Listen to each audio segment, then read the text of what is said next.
De toda brincadeira que eu gosto, a melhor é pular corda. É pular corda. E aí, tudo bem com vocês? Eu sou André Vasconcelos, professor de Educação Física, pronto para abordar jogos e brincadeiras na perspectiva tradicional aqui na aula dessa maravilhosa disciplina Educação Física. Foca na tela que a gente vai abordar agora. Vamos lá. Sem dúvida, as brincadeiras fazem parte da infância da maioria dos indivíduos. Mais do que diversão, elas podem propiciar aprendizados e experiências que vão além da imaginação, sendo fundamentais na construção da identidade cultural. Então, do que estamos tratando, do que vamos abordar nessa perspectiva das brincadeiras tradicionais dentro desse contexto de educação física? Na educação física, abordamos práticas corporais. Tranquilo até aí? Beleza. Práticas corporais, as ações que a gente usa o corpo. De boa. As brincadeiras são uma dessas práticas corporais, porque elas são ferramentas de aprendizagem. A gente aprende brincando. Sim, você aprende brincando, você aprende com as brincadeiras. Elas dão perspectivas de instruções lúdicas de desenvolvimento sociais, de ações desenvolvidas dentro do seu contexto social, do seu cotidiano. Então, a brincadeira é fundamental para você aprender, é uma perspectiva de aprendizagem, é uma abordagem, a gente pode aprender brincando e ela vai ser, por si só, um instrumento de aprendizagem. Aqui é associado às práticas corporais, porque elas serão esse instrumento de ação do corpo. Como assim, professor? Ainda não entendi direito? Vamos continuar que você vai entender agora. Ó. O que são jogos e brincadeiras populares e tradicionais? As brincadeiras, já vamos deixar grifadinho aqui, ó, são atividades lúdicas. Pausa. O que é uma atividade lúdica, professor? Vamos compreender ou associar essa ludicidade, essa parte lúdica, à diversão, à liberdade. É uma manifestação, uma expressão livre. Uma forma lúdica. A gente aprende de forma divertida, entretenimento ali, livre. Tranquilo? Essa vai ser o direcionamento da ludicidade. Então, as brincadeiras são atividades lúdicas que desenvolvemos livremente. Olha aí, ó, livremente. Que direcionam para ações culturalmente comuns. Mais uma vez, a palavra cultural começa a ser um indicativo, porque sempre vai ser dentro de um contexto cultural. Cultura é essa que a gente entende de forma bem sintetizada como as trocas de conhecimentos de um determinado grupo. Então, a partir do momento em que você aprende algo ali desenvolvido em um contexto social ali daquele grupo, aquilo ali vai ser relacionado à cultura identitária daquele grupo. Tranquilo até aí? Então, ações livres, ludicidade, que faz uma relação cultural. Vamos lá? Avançando. Por tal motivo, pouco refletimos acerca de suas origens e seu real valor e significado. Os jogos e brincadeiras permitem refletir sobre diversos aspectos, tais como cultura, vamos estar grifando aqui, ó, cultura, sociedade, costumes, história e identidade.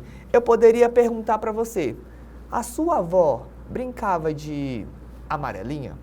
A sua mãe brincava de amarelinha. Você deve ter brincado de amarelinha. E eu lhe pergunto, por que a gente brinca de amarelinha?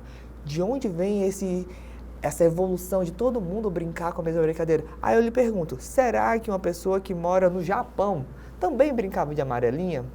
Então são essas ações, são essas correlações que a gente começa a pensar. Todo mundo brinca da mesma coisa? Todas as minhas gerações passadas, elas brincavam da mesma coisa? As outras culturas, os outros países, eles brincam das mesmas coisas que nós brincamos, e aí a gente começa a buscar entender o porquê brincar, do que brincar, como brincamos, e são essas questões que a gente começa a refletir, tá bom? Então vamos avançar aqui, ó. Então seguindo, ó, de forma geral, jogos e brincadeiras populares são aquelas práticas lúdicas transmitidas oralmente entre as gerações. Olha aqui, ó, aquilo que a gente já mencionou. A parte de gerações e de verbalizar, né? Práticas em diferentes regiões do Brasil e do mundo. Estão presentes nas ruas, quintais, praças, escolas, festas populares. Então, quando eu perguntei, a sua avó brincava de amarelinha, a sua mãe brincava de amarelinha? Gerações diferentes, passando uma dinâmica, passando uma prática, ela só fala, vamos riscar aqui o chão e tal. do que eu brincava. A gente brincava da mancha e tal, a gente ia pra rua. Na minha escola a gente pulava corda, corre cutia, pode ser também uma dinâmica. Era o homem bateu em minha porta e eu abri. São verbalizações do que a gente vai compartilhando oralmente das práticas. E essas práticas acabam sendo transmitidas ao longo do processo de gerações. Então, são sempre correlações entre tempo, fala e ações desenvolvidas no contexto social ali daquela comunidade. Compreendido? Aqui, como exemplos de algumas brincadeiras tradicionais, populares, temos amarelinha, pula-corda, pega-pega, esconde-esconde, cabo de guerra, cantigas de roda, jogo de peteca, brincadeiras indígenas e afros.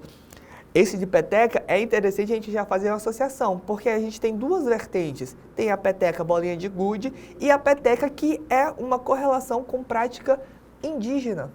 Indígena, professor? Sim, é um mecanismo, uma brincadeira, uma ludicidade relacionada a uma ação indígena. Então, são ações que a gente acaba desenvolvendo e a gente nem reflete sobre a sua origem.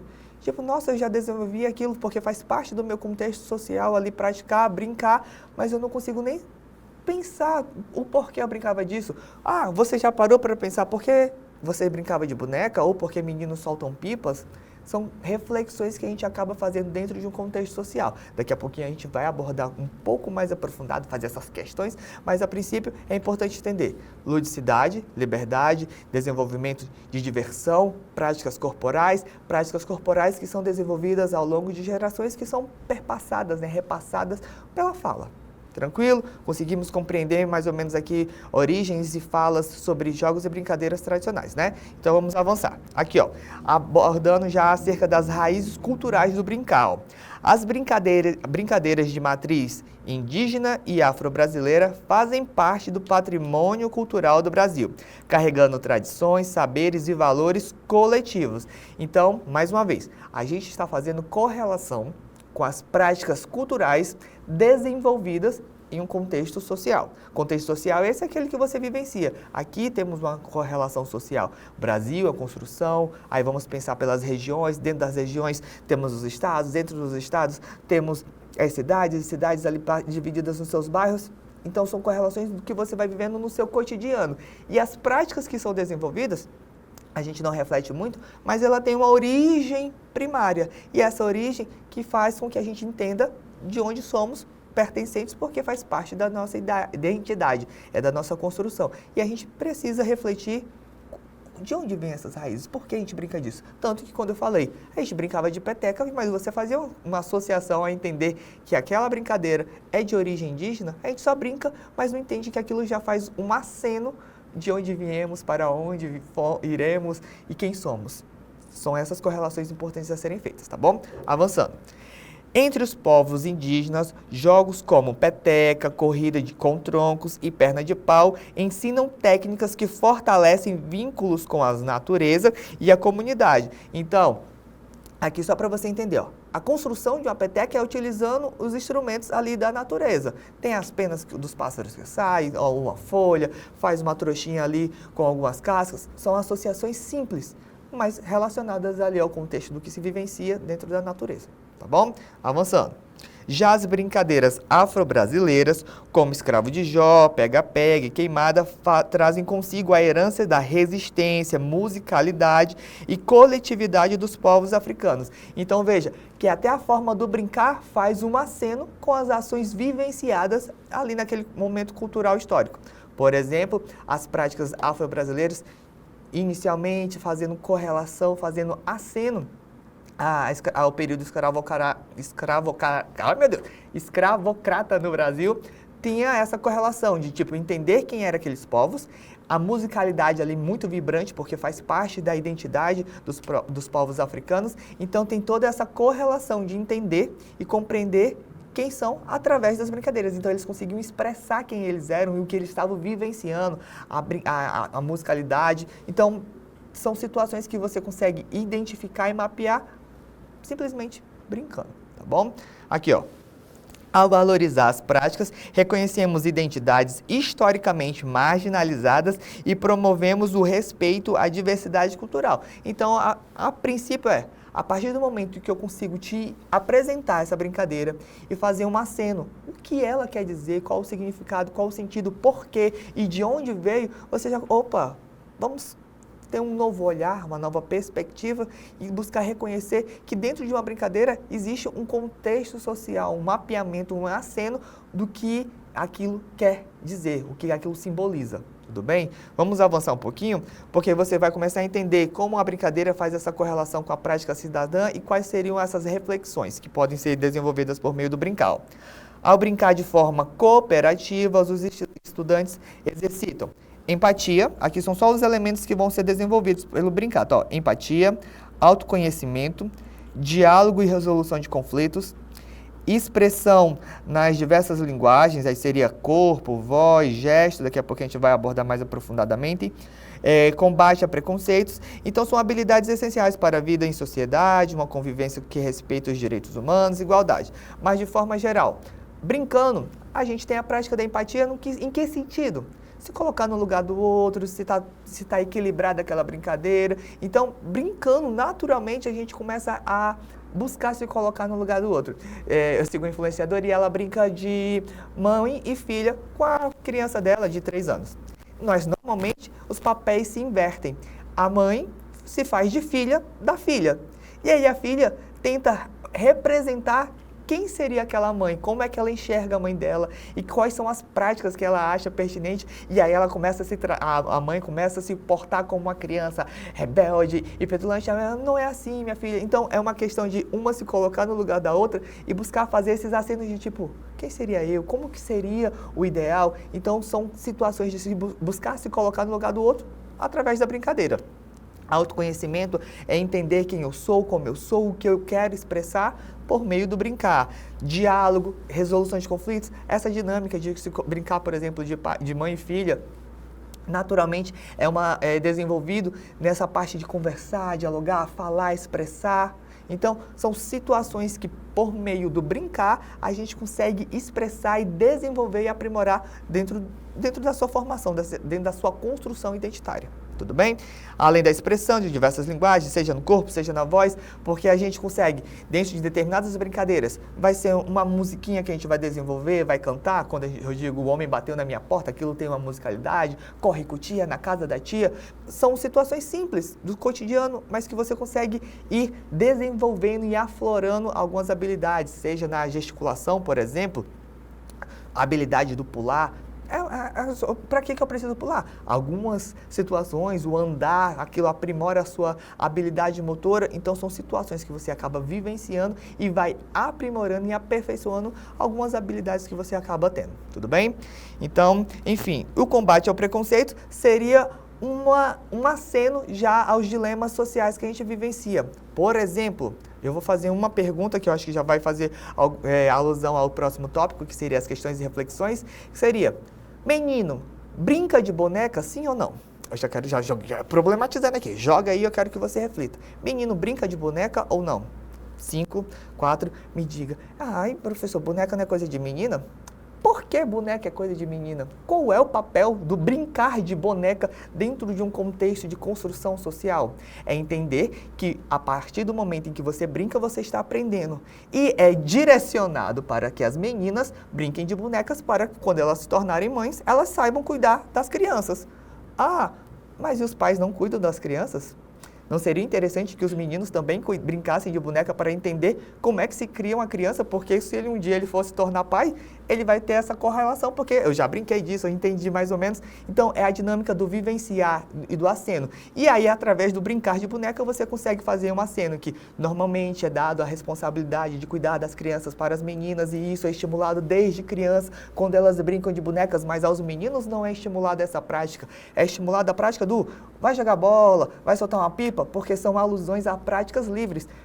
Pipa é um aceno de quem pode voar, e pode voar quem é livre. Então, aos meninos é dado liberdade, às meninas é dado responsabilidade. E isso é um aceno do comportamento social, vivenciado em uma comunidade. Mas a partir do momento que a gente começa a refletir e entender quais os propósitos, quais os significados, quais a origem, a gente consegue, opa, todo mundo pode brincar. Brincadeira é uma situação de aprendizagem, de liberdade, de expressão, de vivência, de dinâmica, de relações, de desenvolvimento. Então, não há uma limitação, uma restrição necessariamente acerca do brincar de boneca, por exemplo. Ok? Vamos aqui a algumas outras questões.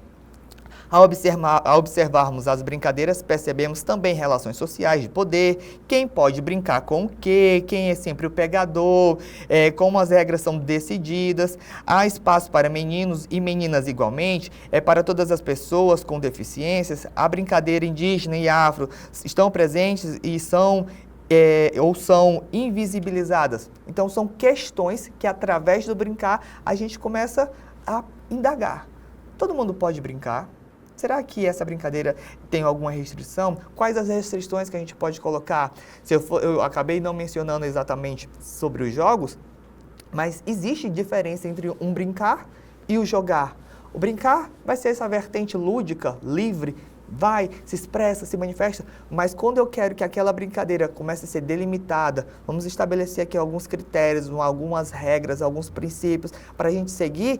Isso já vai fazer um aceno ao jogo. O jogo vai ser essa caracterização pela regra. Regra essa que ainda pode ser adaptada. Por exemplo, se você estiver jogando um Uno, eu consigo dizer, hoje está valendo a regra do 7, se sair um 7, silêncio. A regra do 9, mas a do 0 eu não quero porque eu não quero trocar com ninguém. Então, vocês começam a adaptar as regras do jogo. Mas no brincar é livre, então, não, só vamos brincar. Vocês conseguem fazer esse aceno. Todo mundo pode brincar, todo mundo participar, mas como ele é muito pequenininho, vamos colocar aqui uma adaptação, vamos botar o bendito café com leite, que é aquele que participa, vivencia, mas está isento de algumas responsabilidades. Então, são essas situações que, através do brincar que você vai vivenciando, você começa a desenvolver dentro do seu contexto social, porque aquilo é um aprendizado que a brincadeira lhe propiciou. Preservar, respeitar e reinventar jogos e brincadeiras populares não são apenas heranças do passado, são expressões vivas da cultura. Quando respeitamos sua diversidade e utilizamos para promover cooperação, empatia e cidadania, estamos reafirmando o valor da cultura popular como ferramenta de transformação social. O brincar é também atuar no mundo, construindo um presente mais justo e um futuro mais humano, que é basicamente o que a gente mencionou anteriormente. É essa vivência, essa construção cultural de aprendizado. Beleza? Eu vou só fazer uma pausa porque eu acho que eu quero ver esse próximo exercício, tá? Só um segundo. Agora sim. Eu fiquei, meu Deus, já era para ser um exercício. 3, 2, 1. Então, compreendendo isso, agora efetivamente podemos ir para o exercício. Então, foca na tela. Vamos lá, questão 1. Durante uma pesquisa sobre brincadeiras no recreio da escola, um aluno observa que as meninas são frequentemente impedidas de participar do futebol, enquanto os meninos não brincam de corda com elas. Com base no conteúdo discutido e com essa situação, o que isso revela, né? Vamos lá. Alternativa A. O futebol é uma brincadeira que exige mais força e, por isso, não é adequado para meninas. Vamos lá. Brincar é livre. Será que pela brincadeira em si eu não posso brincar de jogar bola? Existe uma limitação e a depender da faixa etária, às vezes as meninas elas têm mais forças em alguns períodos do que os meninos. Então, não existe uma limitação. Então, a gente já sabe que essa alternativa está errada. Vamos lá. Alternativa B. As escolhas são naturais e refletem apenas gostos pessoais.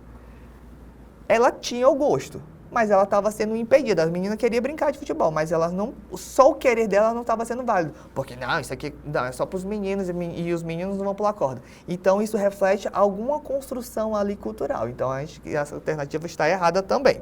Vamos avançar. C. As regras escolares proíbem a mistura entre meninos e meninas nas brincadeiras. Vamos lá, por favor, foque em mim. Existe alguma distinção entre meninos e meninas? Não, somos todos iguais perante a lei. Então, descarta essa, por favor. Obrigado de nada. Avança. D. A divisão de brincadeiras por gênero reflete estereótipos e desigualdade social. Através do brincar, eu consigo identificar que existem brincadeiras que são direcionadas para meninas e para meninas por acharem que aquilo é mais adequado e apropriado, expressando que existe uma distinção, né, querendo fazer um diferenciamento do que seria para menina, mas a gente consegue compreender a partir de agora que isso é uma prática de um contexto de imposição social. Então, opa, acho que temos um gabarito aqui, hein? Provavelmente a alternativa D. E a alternativa E, a prática de futebol deve ser exclusiva para meninos, né? Aí dentro, vamos ver qual é o nosso gabarito? Alternativa D. Isso se trata de uma questão de relações de poder e exclusões nas práticas lúdicas, apontando na aula como elementos que precisam ser debatidos e transformados para promover um ambiente democrático e inclusivo. Então, basicamente isso. A brincadeira consegue fazer esses acenos sociais para a gente fazer reflexões acerca das práticas que estão sendo desenvolvidas e o porquê. Belezinha? Então, resumindo, temos as brincadeiras e elas têm uma alusão à diversão. Essa diversão é um aceno ao quê? A nossa grande estrela, ludicidade. Além das brincadeiras, nós também temos os jogos que são correlações com as regras, e essas regras podem ser adaptadas. Dentro de tudo isso, temos alguns elementos centrais, que seria a identidade, a cultura e a expressão, que significa o quê? Entender quem eu sou, dentro de um contexto de troca de conhecimentos, que aquilo seria entendido como uma cultura, em que eu possa me expressar. E eu só posso me expressar a partir do momento que eu consigo vivenciar. E essa vivência deve ser permitida e desenvolvida por todos. Tranquilo? E aqui só para a gente resumir aqui, finalizar, só é brincadeira quando todos estão se divertindo. Só é brincadeira quando todos estão se divertindo. Ah, eu tô achando graça, mas o seu amiguinho tá achando, então talvez não seja uma brincadeira, beleza? Então eu espero que vocês tenham compreendido, gostado e se divertido nessa aula de hoje. Nos vemos numa próxima e até mais.